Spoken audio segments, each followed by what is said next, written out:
السلام علیکم ورحمۃ اللہ وبرکاتہ۔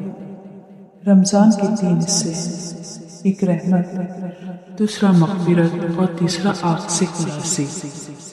رمضان کا اول حصہ رحمت ہے، یعنی حق تعالی شانہ کا انعام متوجہ ہوتا ہے، اور یہ رحمت عامہ سب مسلمان کے لیے ہوتی ہے۔ اس کے بعد جو لوگ اس کا شکر ادا کرتے ہیں ان کے لیے اس رحمت میں اضافہ ہوتا ہے۔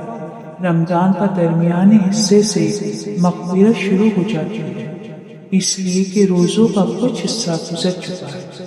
اس کا معاوضہ اور اکرام مغفرت کے ساتھ شروع ہو جاتا ہے، اور رمضان کا آخری حصہ تو بالکل آگ سے خلاصی ہے۔